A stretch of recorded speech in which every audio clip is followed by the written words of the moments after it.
भगवान बिन मांगे सच्चे रत्नों से झोली भर दी, बिन चाहे मेरे जीवन में खुशियां भर दी। ये कैसे क्या कुछ हुआ, इसे कह दो भगवान। अनहोनी थी जो बात, उसे होनी कर दी। जगदीश भारती। अनहोना न कभी हुआ है न होता है। जो होता है वह हो सकता था, इसीलिए होता है। स्वाभाविक था, इसीलिए संभव हुआ।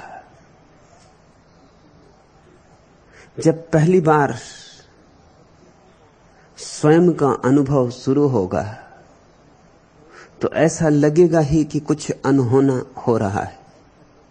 अब तक तो नहीं हुआ था, जन्मों जन्मों से नहीं हुआ था। आज अचानक रात टूट गई, सुबह हो गई, अंधेरा रोशनी बन गया। अब तक तो कांटे ही कांटे थे, आज अचानक फूल खिले, खिले ही नहीं, कांटे फूलों में रूपांतरित हो गए। तो लगेगा कि कुछ अनहोना हो रहा है, मगर फिर भी मैं तुम्हें याद दिलाऊं, जो भी हो रहा है अनहोना नहीं हो सकता। अघट घटता ही नहीं, अस्वाभाविक न हो सकता है, न होने की कोई संभावना है। देर अबेर कितनी ही हो जाए, तुम वही हो जाने वाले हो जो तुम होने को पैदा हुए हो। तुम्हें वही होना है तुम जो हो। भूले रहो, बिसरे रहो, कितना ही अपनी तरफ पीठ किए रहो और कितने ही अड़ंगे खड़े कर लो, मार्ग में कितनी ही चट्टानें बिछा दो कि झरना बह न सके, लेकिन जिस दिन भी चट्टानें हटाओगे, जिस दिन भी पर्दे उठाओगे, जिस दिन भी घूंघट सरकाओगे, उस दिन लगेगा चमत्कार ही, मगर चमत्कार नहीं है।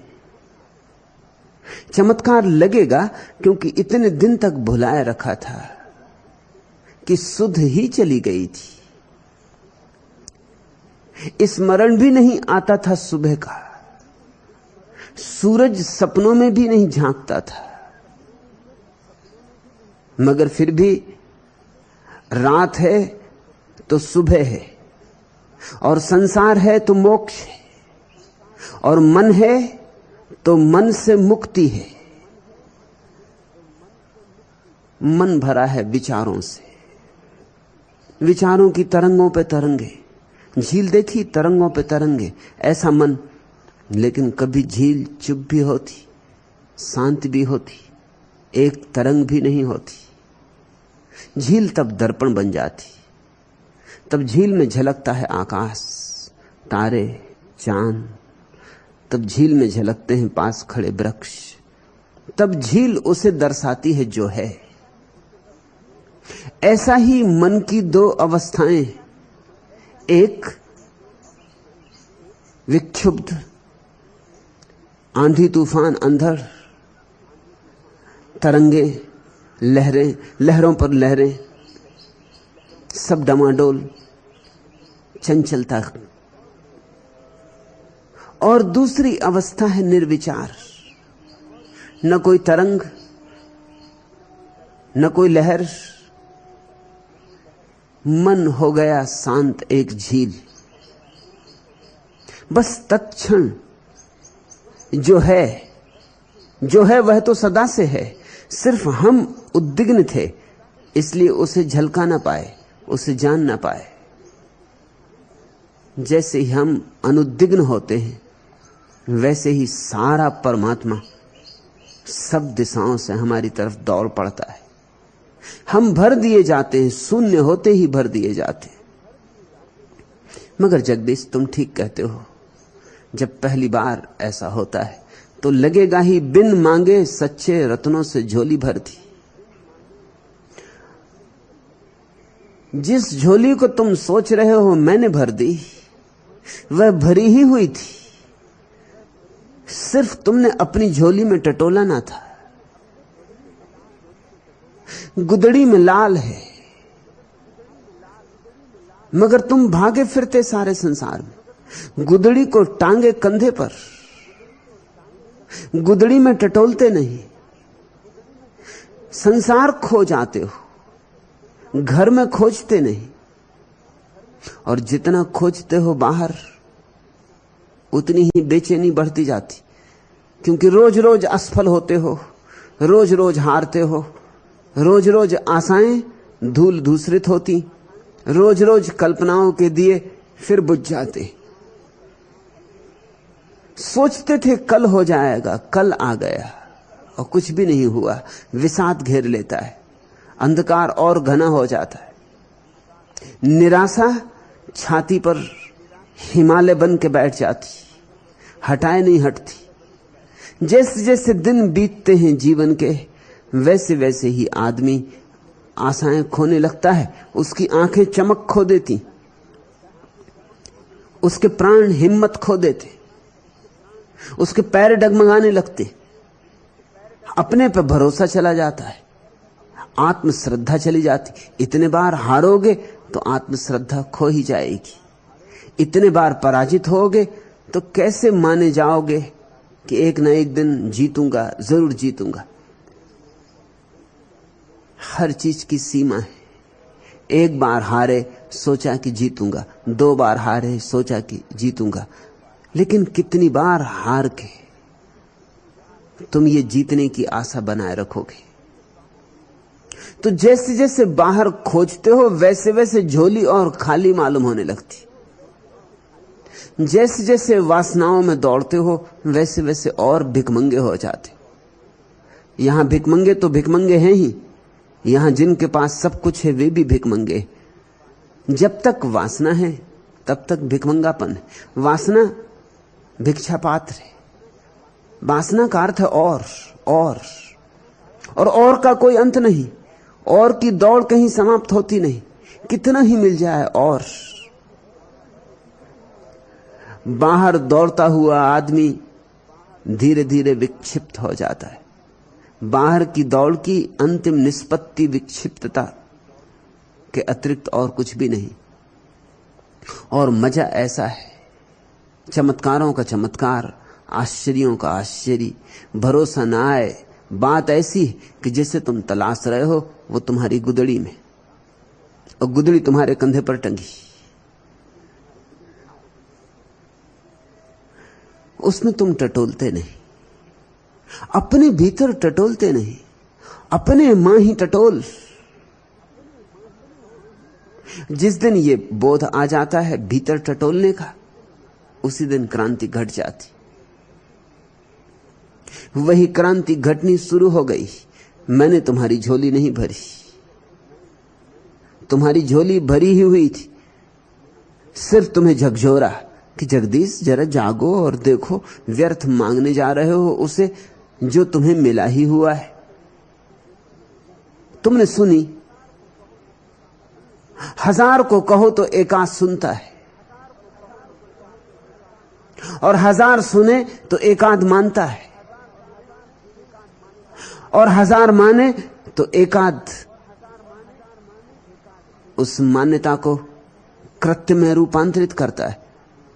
तुमने सुना, तुमने माना, तुमने उसे कृत्य में रूपांतरित किया।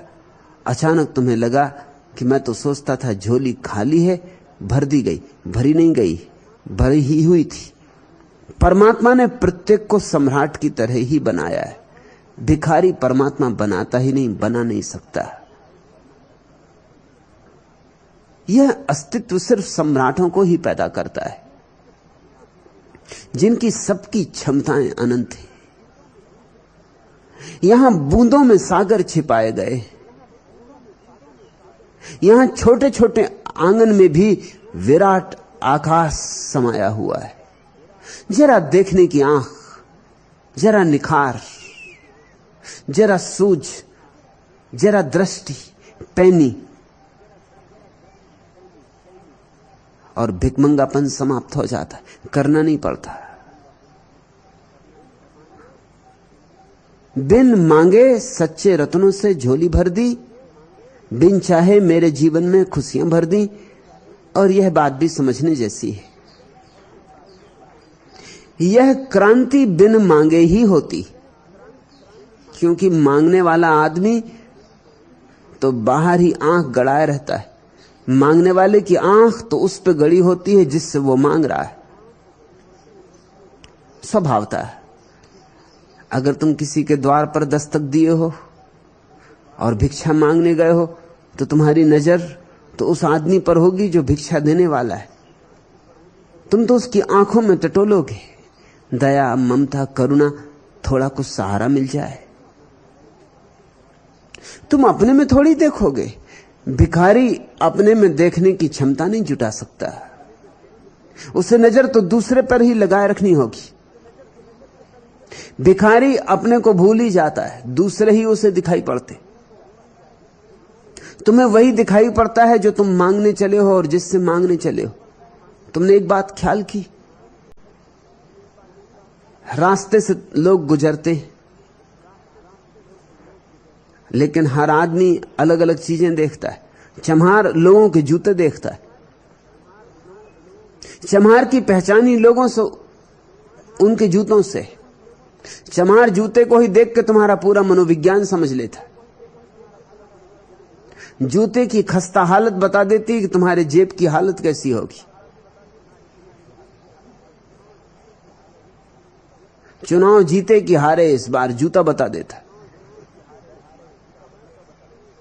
दर्जी तुम्हारे कपड़े ही देखता है। जिसकी जो मांग है वह वही देखता है। आंखें वहीं गड़ी रहती।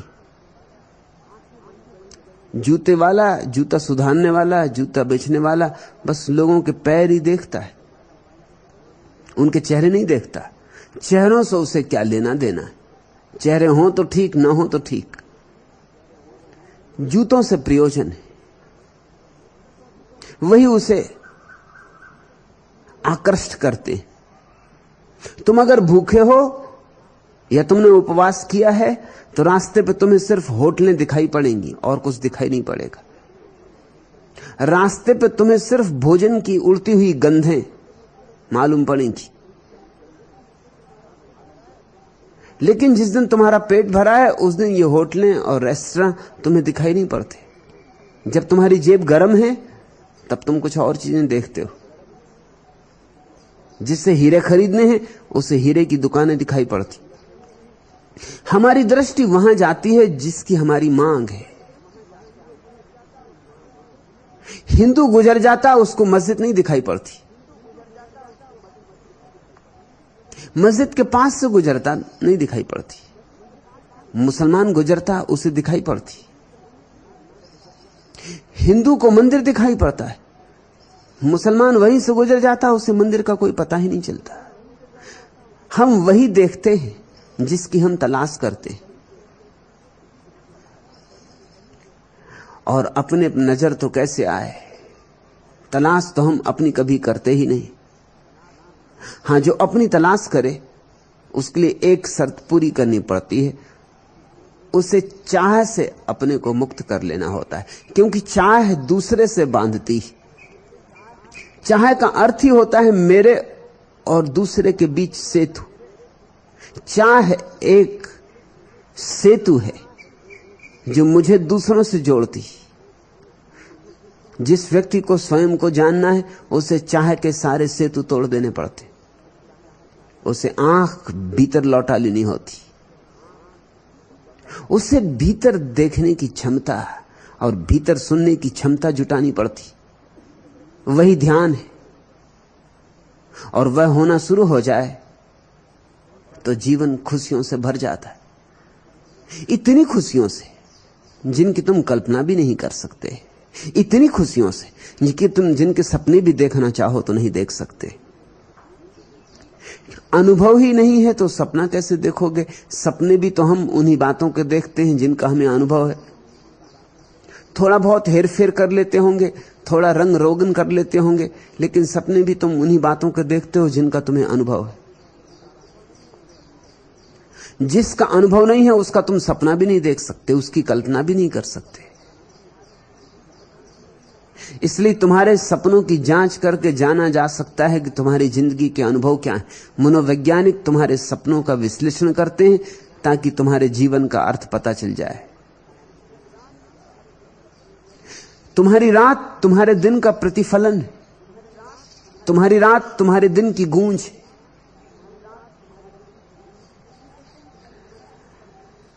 अभी तो तुम कल्पना भी नहीं कर सकते कि कितनी खुशियों के तुम मालिक हो, कितनी खुशियां तुम्हारा स्वरूप सिद्ध अधिकार है। खुशियां ही खुशियां तुम पर बरस सकती। मेघ तैयार है बरसने को, तुम लेने को तैयार नहीं, तुम भागे भागे हो। तुम कभी उस जगह हो ही नहीं जहां मेघ बरसने को राजी, तुम कहीं और हो, अतीत में, भविष्य में, मगर वर्तमान में कभी भी नहीं। और जो भी बरसता है वह वर्तमान में बरसता है। परमात्मा वर्तमान में बरसता है। परमात्मा का एक ही समय है वर्तमान, और तुम्हारा वर्तमान छोड़ के सब है। अतीत भी तुम्हारा, भविष्य भी तुम्हारा, वर्तमान भर तुम्हारा नहीं। वर्तमान में हो जाना ही तो ध्यान है। ऐसे जीना कि अतीत की छाया ना हो, भविष्य की योजना ना हो, तो फिर तुम्हारे भीतर कोई विचार न रह जाएंगे, तुम निर्विचार हो जाओ। जहां वर्तमान ही है सिर्फ, वहां कैसे विचार? वहां एक अपूर्व शांति हो जाएगी, और उसी शांति में खुशियां बरस उठती। बिन मांगे तुम कहते मेरे जीवन में खुशियां भर दी। ये कैसे कुछ हुआ, इसे कह दो भगवान। ये हुआ नहीं है, तुम इसे होने नहीं दे रहे थे। यह तो होना ही चाहता था। नदी तो सागर पहुंचना ही चाहती थी, तुमने बांध बना लिया था। वृक्ष तो फूल बनना ही चाहता था, लेकिन तुमने बीच की छाती पे पत्थर रख दिया था। जो होना था वो तुम नहीं होने दे रहे थे। आध्यात्मिक जीवन कोई उपलब्धि नहीं है। आध्यात्मिक जीवन सिर्फ बाधाएं न डालने का नाम है। इसे तुम ठीक से समझ लो, इसे मुझे फिर से दोहराने दो। आध्यात्मिक जीवन कोई नई उपलब्धि नहीं है, स्वरूप की अभिव्यक्ति है। जो है उसी का पाना है, लेकिन हम उसे नहीं पा पा रहे क्योंकि हमने बहुत सी बाधाएं खड़ी कर दी, हमने बहुत सी अड़चनें खड़ी कर दी। आंख देख सकती है मगर आंख पे पर्दा डाल रखा है। हटाओ पर्दे, पर्दे हटते ही सब प्रकट हो जाएगा। जैसे अंधे आदमी की अचानक आंख खुल जाए जगदीश, तो चकित हो जाएगा ना, कहेगा कि एकदम रंग बरस उठे, एकदम रोशनी बरस उठी। ये कैसा चमत्कार कर दिया। अनहोनी थी जो बात, उसे होनी कर दी।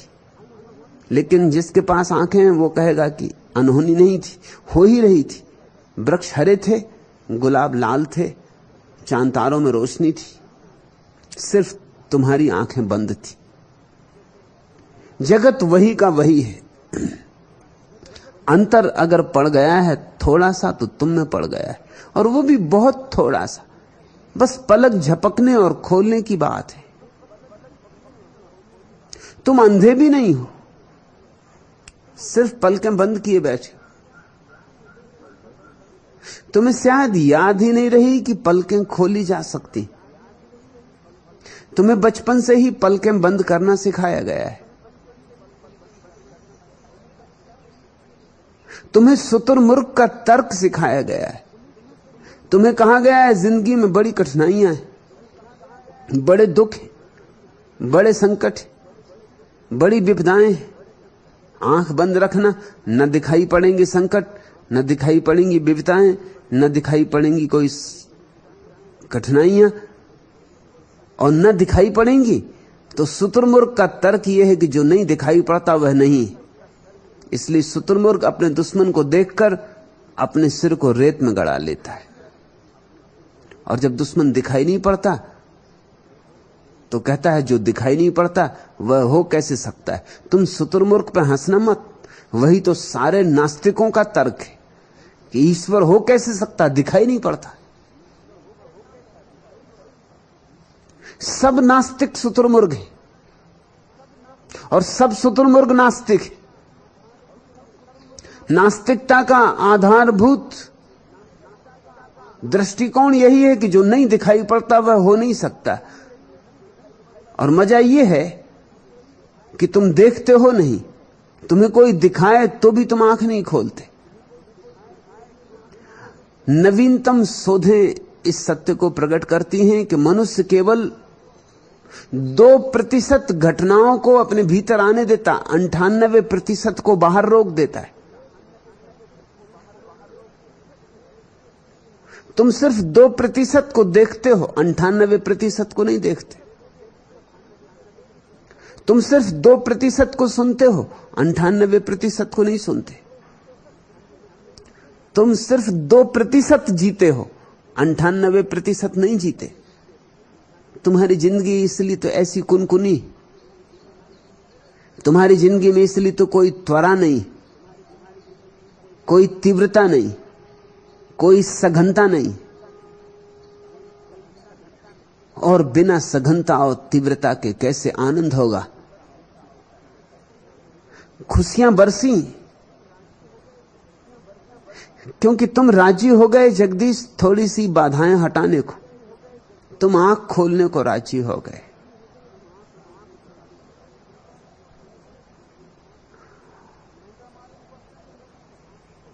महंगा मालूम पड़ता है लोगों को आंख खोलना, क्योंकि उन्होंने कुछ चीजें मान रखी हैं। वो डरते हैं कि आंख खोले कहीं ऐसा ना हो कि वो चीजें हो ना। लोग डरते हैं आंख खोलने में कि कहीं कुछ सपने खो ना जाएं। मुल्ला नसरुद्दीन एक रात बड़बड़ा रहा था। उसकी पत्नी उठ के बैठ गई कि क्या बड़बड़ा रहा है। एकदम गिनती बोल रहा था, 97, 98, 99, और बड़ा बेचैन मालूम हो रहा था और करवटें बदल रहा था।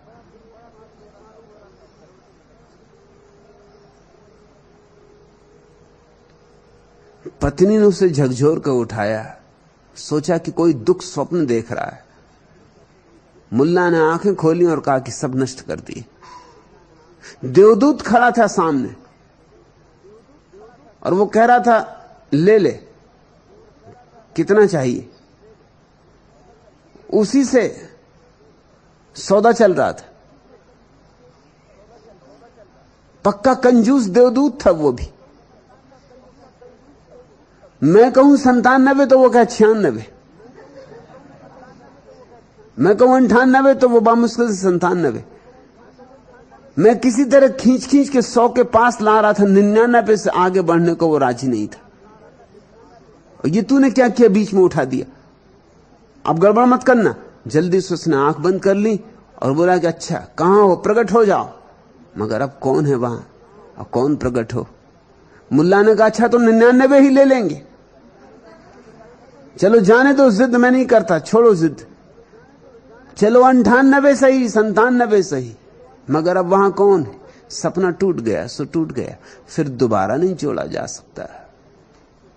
लोग आंखें खोलने में डर रहे हैं क्योंकि उन्होंने कुछ सपने बसा रखे। कोई सोचता है कि मकान बना लिया, सब कुछ बना लिया, पत्नी है, बच्चा है, सब कुछ है, पद है, प्रतिष्ठा है, सब कुछ है, लोगों में सम्मान है, आदर है, सब कुछ।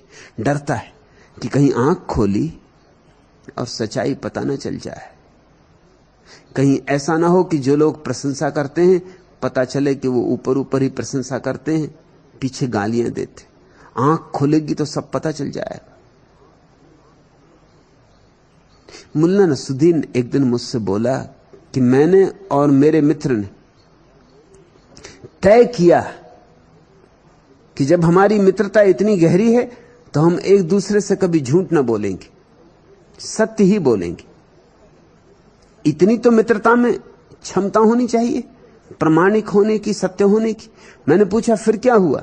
मुल्ला ने कहा फिर मत पूछो, आज 20 साल हो गए, बस एक ही दिन सत्य हम एक दूसरे से बोले कि दोस्ती खत्म हो गई। 20 साल से बोलचाल बंद। इस दुनिया में ऊपर की बातें कुछ और हैं, भीतर की बातें कुछ और हैं। जो तुम्हारे सामने तुम्हारी प्रशंसा के पुल बांध जाता है, पक्का समझो कि तुम्हारे पीछे जाके निंदा करेगा, उसे करनी ही पड़ेगी। उसके कारण है, उसने प्रशंसा करके जो कष्ट पाया है उसका बदला लेगा। तुम्हारी प्रशंसा करने में उसे कोई बड़ी खुशी नहीं हो रही थी, उसके निहित स्वार्थ थे। वो कुछ तुमसे लेने आया था, तुमसे कुछ पाना चाहता था, बिना प्रशंसा के नहीं पा सकता था। तो मक्खन लगा रहा था, तो वो चमचागिरी कर रहा था, लेकिन पीड़ा तो उसे हो रही थी। उसके अहंकार को तो चोट लग रही थी कि किस बुद्धू को मैं बुद्धिमान कह रहा हूं, किस पाखंडी को चरित्रवान कह रहा हूं, किस अभद्र को भद्र कह रहा हूं, किस कंजूस को कृपालु कह रहा हूं। ये सब वो अनुभव कर रहा था, उसे कष्ट तो हो रहा था और अपने अहंकार को भी चोट लग रही थी कि आज दुर्भाग्य का दिन कि किसी का चमचा होना पड़ रहा है। इसका बदला लेगा ही लेगा, पीठ पीछे लेगा, आज नहीं कल लेगा। जो आदमी तुम्हारी प्रशंसा करे उससे सावधान रहना, वो तुम्हारी निंदा करेगा ही। निंदा उसे करनी पड़ेगी, तभी उसके चित्त को शांति मिलेगी, तभी संतुलन हो सकेगा, तभी वो रात चैन से सो सकेगा। अगर उसने निंदा न की तो उसके ऊपर बड़ा बोझ रह जाएगा। तो तुम डरते हो कि अगर आंख खोली, और आंख खोली तो आंख पारदर्शी हो जाती। कोई प्रशंसा कर रहा है तो प्रशंसा ही नहीं दिखाई पड़ती, उसके भीतर छिपी हुई निंदा भी दिखाई पड़ती। कोई झूठ बोल रहा है, झूठ ही नहीं दिखाई पड़ता, उसके भीतर पड़ा हुआ सच भी दिखाई पड़ता है। आंख पारदर्शी हो जाती, आर पार देखने लगती, लोगों के हृदय खुले हो जाते हैं, आंख के सामने हो जाते। वो जो भीतर छिपाए हैं उसे छिपा नहीं सकते, हर चीज झलकने लगती। इससे लोग आंख खोलने से डरते, भयभीत होते कि अगर आंख खोली और कहीं ऐसा ना हो कि इतने भ्रम जो पाल रखे हैं वे सब टूट जाएं, कहीं अपने पराये सिद्ध ना हो, कहीं प्रशंसा निंदा ना हो जाए, कहीं सम्मान अपमान ना निकले। और ये जो घर बनाया, और ये जो पत्नी है, और ये जो बच्चे हैं जिनको मैं सोचता हूं मेरे, जिनके लिए मैं सब समर्पित कर रहा हूं, कहीं ऐसा ना दिखाई पड़ जाए कि कौन किसका, यहां कौन किसका, कौन मेरा, कौन तेरा। आंख खोलते डर लगता है। अभी आंख बंद रखो, अभी और थोड़ी देर ये मीठा सा सपना चल रहा है, इसे देख लो।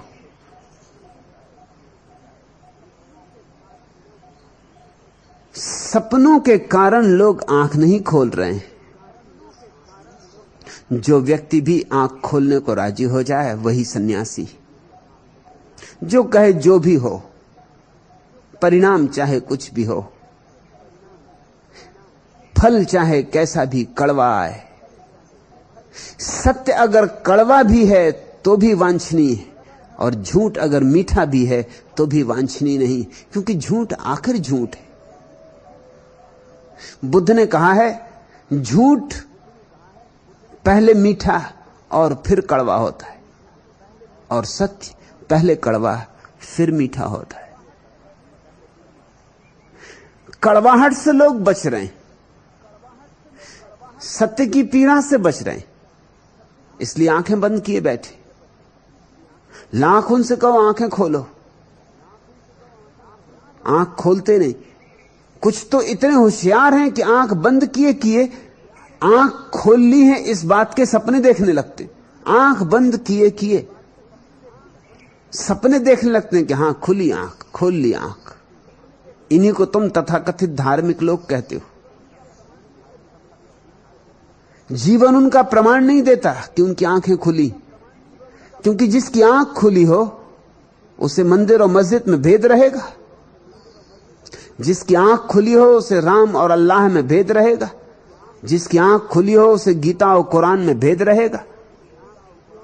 जिसकी आंख खुली हो उसे काले और गोरे में भेद रहेगा। जिसकी आंख खुल गई उसके सारे भेद गिर गए। भेद ही आंख बंद होने के भेद है, आंख खुलते ही अभेद हो जाता है। आंख खुलते ही ये सारा अस्तित्व एक ही परमात्मा की अभिव्यक्ति हो जाता है। तो बहुत लोग हैं जो सोचते हैं कि उन्होंने आंख खोल ली, आंख खोली नहीं। तुमने कभी कभी ऐसा सपना भी तो देखा होगा ना जिसमें तुम्हें लगता तुम जग गए।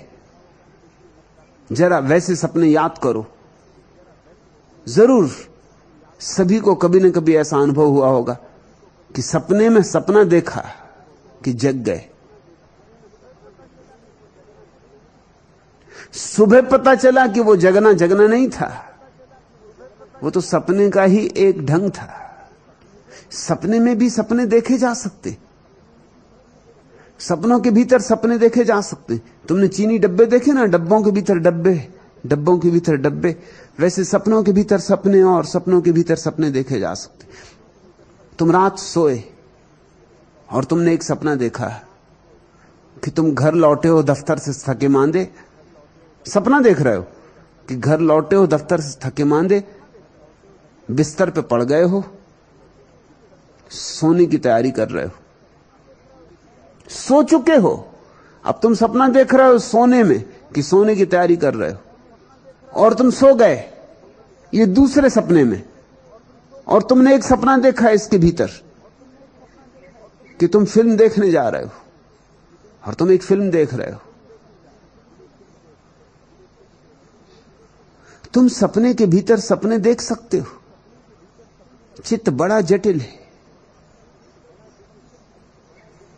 और सपने के भीतर जो सबसे अजीब सपना है और सबसे आश्चर्यजनक सपना है वो है जागने का सपना। वो भी पैदा हो जाता है।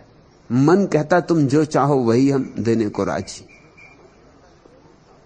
तुम सपने का मनोवैज्ञानिक आधार समझते हो? पहले तो लोग सोचते थे सदियों तक कि सपना नींद में बाधा है। अभी भी इस देश में लोग ऐसा ही सोचते कि जिस दिन सपने आए उस दिन नींद ठीक नहीं हुई। सपनों ने नींद में बड़ी बाधा डाली। मगर आधुनिक मनोवैज्ञानिक शोध कुछ उल्टा ही नतीजा निकाली। नतीजा आधुनिक शोध का यह है कि सपने नींद में बाधा नहीं है, सहयोगी। बिना सपनों के तुम सो ही ना सकोगे। सपना तो नींद की तरकीब है कि कहीं तुम जग न जाओ। सपना नींद का उपाय है तुम्हें सुलाए रखने का। जैसे समझो तुमने उपवास किया, एकादशी का व्रत आ गया और उपवास किया। अब रात भूख तो लगेगी, दिन भर ही लगी रही थी। किसी तरह दिन भर तो टालते रहे, यहां वहां राम राम भजन करते रहे, धर्म प्रवचन सुनने चले गए, मंदिर में जाके बैठ गए, पूजा की थाली सजा ली, किसी तरह अपने को उलझाए रखे। लेकिन रात क्या करोगे? सोते ही शरीर मांग करेगा, भूख लगी। और अगर भूख लगी तो नींद कैसे लग पाएगी? तो सपना एक रास्ता बनाएगा। सपना कहेगा आज राजमहल में तुम्हारा निमंत्रण, चले, बड़ा भोज हो रहा है, 36 प्रकार के व्यंजन बने, भोजनों में से गंध आ रही, एक से एक सुंदर भोजन जो तुमने कभी नहीं किए, जिनको तुमने सिर्फ कहानियों में पढ़ा है। वो सब उपलब्ध है। तुम डट के भोजन कर रहे हो। ये सपना तुम्हारी नींद को टूटने से बचा रहा है, नहीं तो भूख तुम्हारी नींद तोड़ दे। सबको अनुभव होगा, रात सोए, जोर से तुम्हारे ब्लैडर पर दबाव पड़ना शुरू हुआ, जीवन जल बाहर जाना चाहता है। अब उठो, नींद टूटेगी। अब बाथरूम जाओ, नींद में बाधा पड़ जाएगी। तत्क्षण नींद एक सपना पैदा करती, नींद सपना पैदा करती। तुम उठ गए, बाथरूम गए, जीवन जल से छुटकारा पा लिया, वापस आके सो गए। ये सब सपने में हो रहा है। ये ब्लैडर को धोखा दिया जा रहा है। ये तुम रोज इस तरह के सपने देखते हो। मुल्ला नसरुद्दीन अपने 2 साथियों के साथ हज यात्रा को गया। तीनों बड़े पहुंचे फकीर। एक मामला ऐसा बना कि एक गांव में बहुत मांगा, भिक्षा तो मिली ही नहीं। जो थोड़े बहुत पैसे थे, तीनों ने इकट्ठे करके हलवा खरीदा। हलवा इतना कम था और भूख इतनी ज्यादा थी कि एक का ही पेट भर सकता था। तीनों में विवाद छिड़ा कि कौन भोजन करे। तीनों ने सिद्ध करने की कोशिश की कि किसका जीवन जगत के लिए ज्यादा उपयोगी, मगर कोई निर्णय ना हो सका। तीनों अपना अपना दावा कर रहे थे कि मेरे बिना जगत खाली हो जाए, मेरी फिर बड़ी जरूरत होगी दुनिया को, और मेरा स्थान कभी भरा ना जा सकेगा। विवाद इतना बढ़ गया कि दिन भर तो ऐसा विवाद में गुजर गया। सांझ हो गई। भूख जैसे बढ़ती गई वैसे विवाद भी बढ़ता गया। गाली गलौज पे नौबत आ गई, मारपीट पे नौबत आ गई। फिर आखिर तीनों ने कहा कि हम फकीर आदमी हैं, ज्ञानी आदमी हैं, मारपीट करना शोभा नहीं हलवा के पीछे। एक काम करो, मुल्ला नसरुद्दीन ने ही कहा, एक काम करो, हलवा को संभाल कर रख दो और हम तीनों सो जाएं। सुबह उठ के जो बता सकेगा कि जिसने सबसे सुंदर सपना देखा, तीनों अपने अपने सपने बता देना। जिसने सबसे सुंदर सपना देखा हो, सबसे धार्मिक, सबसे पुण्य का, वही हलवे का मालिक हो जाएगा। बात जची। तीनों सो गए। तीनों ने खूब कल्पना की कि कौन सा सपना सबे बताना है, क्योंकि सपने कोई ऐसे मन चाहे तो आते नहीं।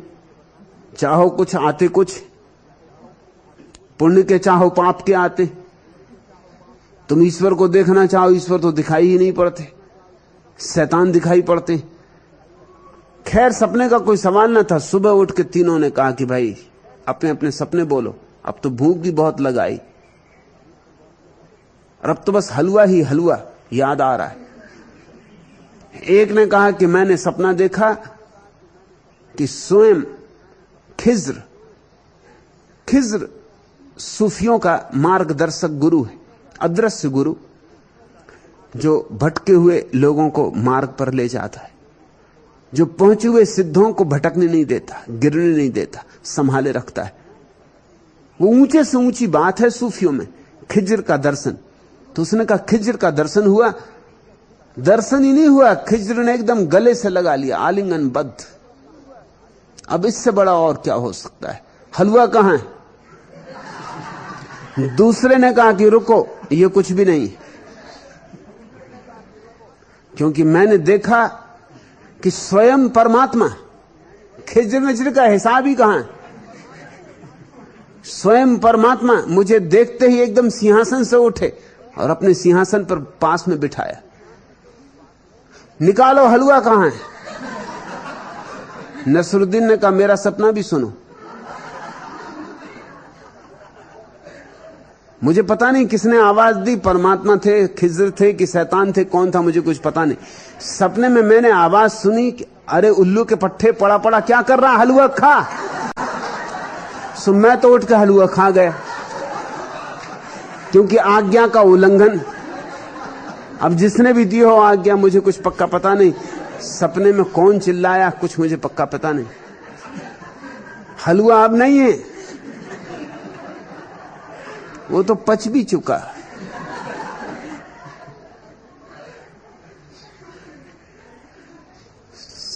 सपने भी तुम्हारी नींद को संभालते, सपने भी तुम्हारे नींद के अनुसंग हैं।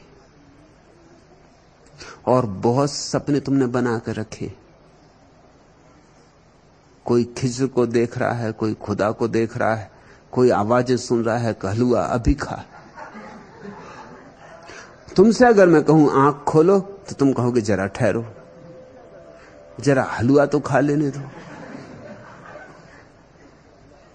सपना ही सही, मगर कुछ तो है, ना कुछ से तो कुछ ही भला। लेकिन जगदीश, तुम राजी हुए, तुमने थोड़ी आंख खोलने की हिम्मत जुटाई, तो जो हुआ वह सभी को हो सकता है। तो आज तुम कह सकते हो अनहोनी थी जो बात, उसे होनी कर दी। नहीं, अनहोनी नहीं थी। मेरे किए कुछ भी नहीं हो सकता, न तुम्हारे किए कुछ हो सकता है। हमारे किए तो सिर्फ बाधाएं पड़ सकती। हम जो भी करेंगे वो नकारात्मक है। हम नकारात्मक बाधाएं खड़ी ना करें तो परमात्मा स्वयं प्रत्येक को हाथ पकड़ के ले चल रहा है। हम भर बीच बीच में ना आए तो परमात्मा मिला ही हुआ है। झोली भर जाएगी मोतियों से, खुशियां बरसेंगी, अमी बरसे बिकसत कमल, अमृत बरसेगा, तुम्हारे सहस्त्रार का कमल खुलेगा। यह हो सकता है जो सब बुद्धों को हुआ। तुम्हारी भी बांसुरी वैसी ही बज सकती है जैसी कृष्ण की बजी, और तुम्हारे पैर भी वैसे ही नाच सकते हैं जैसे मीरा के पैर नाचे। जो एक मनुष्य को हुआ है वह सभी मनुष्यों को हो सकता है। चिराग टिमटिमा रहा है जुल्मतों की छाओं में कि जैसे तायरे कफस घुटी घुटी फजाओं में, दमागो दिल के दरमियां रुके हुए से बलबले कि जैसे बेड़ियां पड़ी हों गाजियों के पांवों में, नवेदे मौसमे बहार गुल बगुल चमन चमन कि जैसे आशिकों का जिक्र वह भी गांव गांव में, तरस तरस के मर रही हैं दिल ही दिल में हसरतें कि जैसे बेग माते सीमतन हम सराओं में, हवा में कोंपलों की भीनी भीनी सरसराहटें कि जैसे नोक झोंक हो रही हो अप्सराओं में, मिठास बन गई हैं यों भी जिंदगी की तलखियां कि जैसे कैफे सरमदी सबाब की खताओं में। आंख खुली हो तो यह संसार ही स्वर्ग है। मिठास बन गई हैं यूं भी जिंदगी की तलखियां, जिंदगी की कड़वाहटें भी मिठास बन जाती हैं और कांटे भी फूल और जहर भी अमृत। मिठास बन गई हैं यूं भी जिंदगी की तलखियां कि जैसे कैफे सरमदी सबाब की खताओं में। जीवन की साधारणता साधारणता नहीं है, सिर्फ हम आंख बंद किए, अन्यथा यहां सभी कुछ असाधारण है। यहां का कंकड़ पत्थर भी कोहिनूर है, क्योंकि कंकड़ कंकड़ में परमात्मा समाया हुआ है, और कोहिनूर में क्या ज्यादा हो सकता है। यहां पत्ते पत्ते पर उसके हस्ताक्षर है और पक्षी पक्षी के कंठ में उसका गीत है। जरा आंख खोलो, जरा कान खोलो, जरा हृदय खोलो, जरा द्वार दो और अनहोना होना शुरू हो जाता है। शुरू शुरू में अनहोना लगेगा, अंत में तो तुम पाओगे कुछ उल्टा ही पाओगे। अंत में तुम पाओगे कि संसार अनहोना था, हमारा अज्ञान अनहोना था, हमारा अंधकार अनहोना था, हमारी पीड़ा अनहोनी थी, हमारा नरक अनहोना था, नहीं होना था और हो गया था। और स्वर्ग तो हमारा स्वभाव है।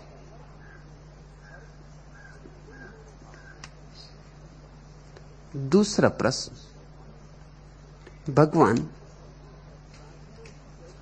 प्रार्थना कैसे और कब जन्मती है?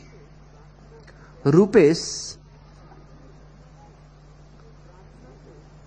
प्रार्थना के उतने ही रूप जितने प्रार्थना करने वाले लोग। प्रार्थना की कोई बंधी बंधाई रूपरेखा नहीं। जैसे चमेली के फूल चमेली के फूल, और गुलाब के फूल गुलाब के फूल, और चंपा के फूल चंपा के फूल, रंग भी अलग, ढंग भी अलग, गंध भी अलग, रूप भी अलग, सौंदर्य अलग, लेकिन एक बात समान है कि सभी फूल, सभी खिले, सभी ने अपना आनंद लुटाया। प्रार्थना के भी अनंत फूल खिलते हैं। मीरा की प्रार्थना और चैतन्य की प्रार्थना में उतना ही फर्क है जितना चंपा और चमेली में। जीसस की प्रार्थना और मोहम्मद की प्रार्थना में उतना ही अंतर है जितना कमल और गुलाब में। लेकिन फिर भी प्रार्थना का सार तो एक है। तो दो बातें समझनी होंगी। एक तो प्रार्थना का सार, उसका अंतर्गर्भ, और एक प्रार्थना की अभिव्यक्ति। एक तो प्रार्थना का केंद्र और दूसरी प्रार्थना की परिधि। परिधि तो भिन्न भिन्न होंगी। यह जगत बहुत वैविध्यपूर्ण है, और अच्छा है कि वैविध्यपूर्ण है, अन्यथा बड़ा उबाने वाला होता। यहां एक ही जैसे फूल होते, एक ही जैसे लोग होते, एक ही जैसे वृक्ष होते, तो आत्महत्या करने के अतिरिक्त और कुछ भी न सूझता। अच्छे होते तो भी समझो कि सभी रामचंद्र जी लिए धनुष बाण चले जा रहे, बहुत घबराहट हो जाती। सच तो यह है कि बिना रावण के रामलीला भी ना बनती। घूमते रहते रामचंद्र जी धनुष बाण लिए और सीता मैया को साथ लिए। जब तक रावण ना मिले रामलीला ना बने। और कब तक घूमोगे मंच पर? जनता भी कहेगी अब घर जाएं, पर्दा गिराओ। यहां राम उतने ही आवश्यक हैं जितना रावण। नहीं तो राम की कथा में रस ही ना रह जाए। यहां तारे उतने ही जरूरी हैं जितने अंधेरा आकाश, नहीं तो तारे चमके ही ना, पृष्ठभूमि चाहिए। यहां वैविध्य है, विरोध है, और दोनों ही महत्वपूर्ण है। तो पहली तो बात, भिन्न भिन्न प्रार्थनाएं। प्रार्थना के रंग अलग, ढंग अलग। इससे यह मत समझना कि प्रार्थनाओं की आत्मा अलग अलग है। आत्मा अलग अलग नहीं है। सिर्फ देह, सिर्फ आवेष्टन, सिर्फ परिधान। आत्मा तो एक है। प्रार्थना की आत्मा है समर्पण। मैं नहीं हूं, तू है, ऐसा भाव प्रार्थना का प्राण है। फिर यह भाव कैसे प्रकट होगा, यह व्यक्ति व्यक्ति पर निर्भर होगा। मीरा में नाच के प्रकट होगा। मीरा नाच के अपने को खो देगी। मैं नहीं हूं, तू है, इस बात की अभिव्यक्ति मीरा में नाच के होगी। ऐसी नाचेगी, ऐसी नाचेगी कि नर्तक खो जाए, नृत्य ही रह जाए। बुद्ध में यही प्रार्थना नृत्य में पैदा नहीं होगी, शून्य में पैदा होगी। नाचना तो दूर, हिलना डुलना भी नहीं होगा। बुद्ध तो पत्थर की, संगमरमर की प्रतिमा की भांति अथिर, जरा भी नहीं अथिर, बिल्कुल थिर बैठे होंगे। उनके भीतर भी वही प्रार्थना खुल रही है, लेकिन मौन, शांत, शून्य, नाचती हुई नहीं। इस प्रार्थना का नाम ध्यान। जब प्रार्थना शून्य होती है, गुनगुनाती नहीं, गीत नहीं गाती, तब ध्यान। और जब ध्यान गुनगुनाता है, गीत गाता है, तब प्रार्थना। फिर प्रार्थना में भी भेद होंगे। गाए जाने वाले गीत भी अलग अलग होंगे, अलग अलग भाषाएं हैं, अलग अलग लोग हैं, अलग अलग लोगों की संवेदनशीलताएं। अगर किसी संगीतज्ञ को प्रार्थना का जन्म होगा तो वह अपनी वीणा उठा लेगा और क्या करेगा? छेड़ देगा वीणा को। अगर किसी चित्रकार को प्रार्थना पैदा होगी तो वह क्या करेगा? उठा लेगा अपनी तूलिका, फेंक देगा रंग कैनवस पर, उंडेल देगा रंग।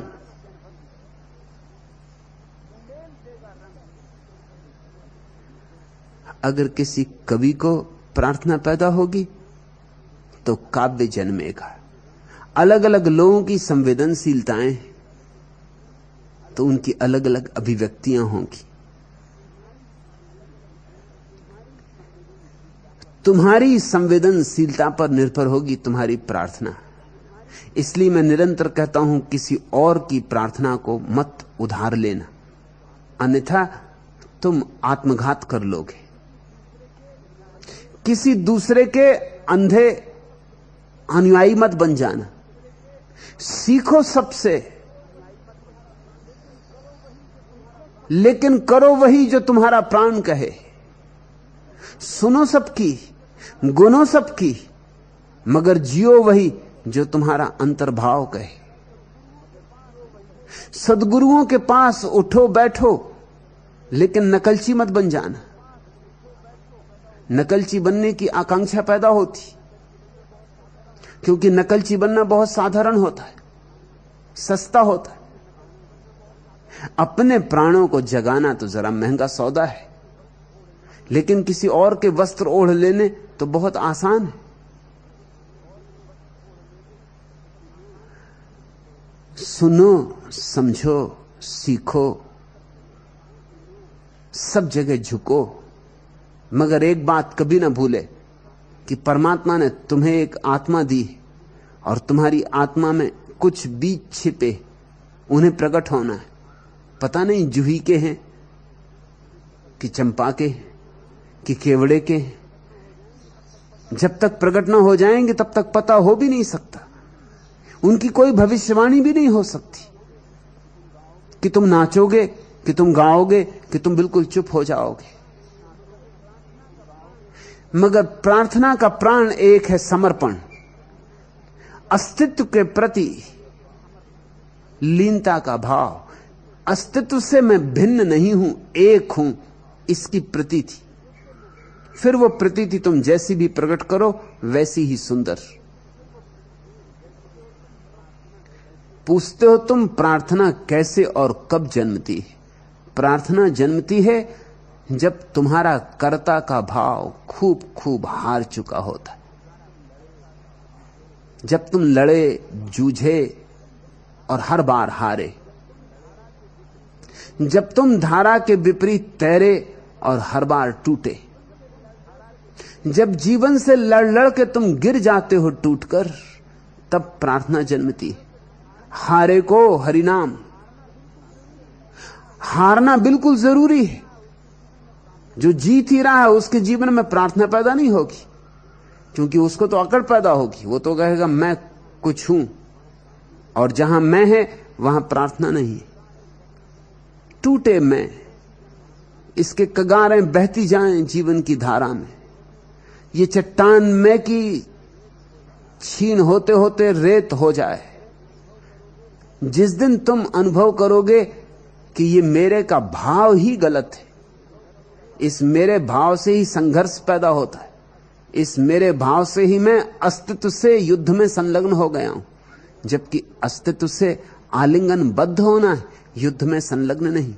अस्तित्व से मैत्री साधनी है। हम अस्तित्व के हैं, अस्तित्व हमारा है। जिस दिन तुम्हें ऐसा अनुभव होगा, जिस दिन ऐसी विवशता, ऐसी मजबूरी तुम अनुभव करोगे कि अलग होना संभव नहीं, अलग होना भ्रांति, बस उसी दिन प्रार्थना का जन्म होगा। मैं चाहता हूं बालों का पकना रुक जाए, मैं चाहता हूं जवानी का ढलना रुक जाए, लेकिन बाल पकेंगे ही, जवानी ढलेगी ही। मैं इसे रोक नहीं सकता, यहीं पर पराजित हो जाता हूं। संघर्ष की प्रवृत्ति अपने आप में लय हो जाती है, तर्क का स्थान प्रार्थना ले लेती है। जब तुम जीवन को देखोगे, इसकी अनिवार्यता को देखोगे, इसकी अपरिहार्यता को देखोगे, और जब देखोगे कि मेरे किए कुछ भी नहीं होता, मैं गिर जाएगा। और जहां मैं गिरा वहां प्रार्थना जन्मी। तो एक तो प्रार्थना का जन्म होता है मैं की पराजय में, मैं की आत्यंतिक पराजय में। धन्यभागी हैं वे जिनका मैं पराजित हो जाता है। अभागे हैं वे जो छोटे मोटे खिलौनों को जीत लेते हैं और समझते हैं कि जीत गए। किसी ने थोड़ा सा बैंक में धन इकट्ठा कर लिया है, वो अकड़ा फिरता है, उछला फिरता है, उसके पैर जमीन पर नहीं पड़ते। कोई किसी पद पे पहुंच गया है, जरा उसकी अकड़ देखो, 2 दिन की अकड़ है, 2 दिन भी टिक जाए तो बहुत है, मगर जब पद पर है तब उसकी अकड़ देखो, तब उसके अहंकार को बल मिल रहा है। ऐसे आदमी में प्रार्थना पैदा नहीं होती। कैसे होगी? धन्यभागी हैं वे जिनके जीवन में इस तरह के खिलौने धोखा नहीं देते, जो जानते हैं कि खिलौने खिलौने सब पड़े रह जाएंगे, सब ठाट पड़ा रह जाएगा जब लाज चलेगा बंजारा। उन्हें पता है कि मौत आती है और जल्दी ही कारवां रवाना हो जाएगा, और यहां के पद और यहां का धन और प्रतिष्ठाएं सब यहीं पड़ी रह जाएंगी। इनको बटोरने में जो मैं समय गंवा रहा हूं वो व्यर्थ ही जा रहा है। जिससे ऐसा दिखाई पड़ जाता है वह बड़भागी प्रार्थना को उपलब्ध होता है। और प्रार्थना है रहस्य का अनुभव। प्रार्थना तर्क नहीं है, विचार नहीं। प्रार्थना भावना है। तर्क के पास उत्तर है, प्रश्न है,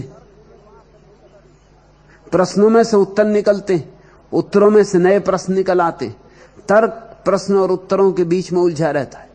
न तो कोई उत्तर अंतिम है, न कोई प्रश्न वस्तुतः सार्थक है, क्योंकि सार्थक प्रश्न वही है जो अंतिम उत्तर ले आए। लेकिन तर्क डोलता रहता है घड़ी के पेंडुलम की तरह उत्तरों और प्रश्नों के बीच में।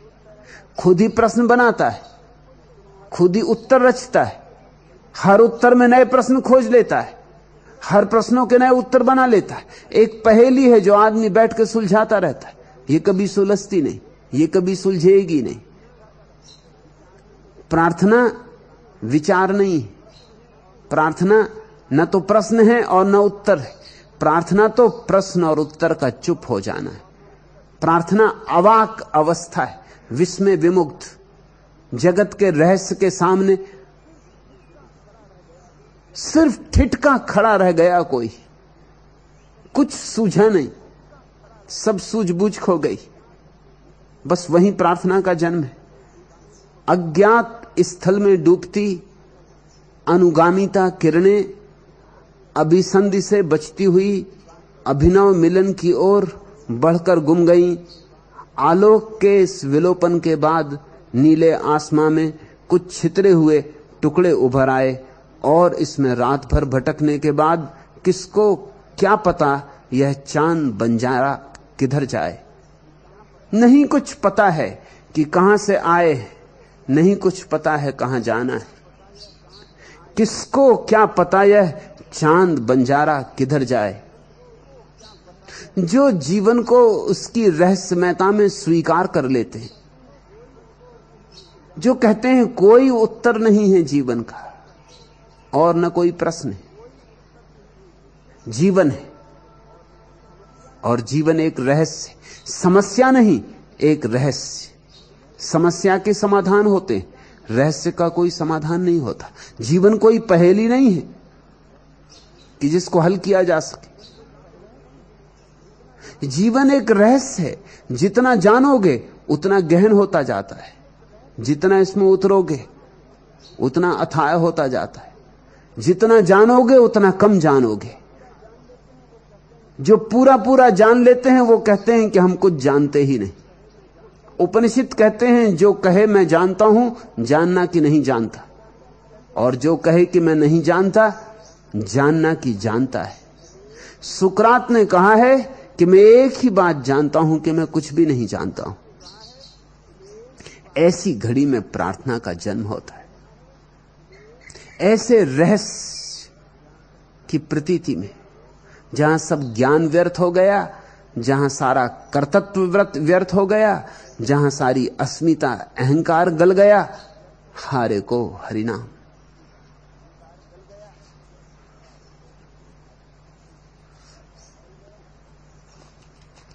तीसरा प्रश्न,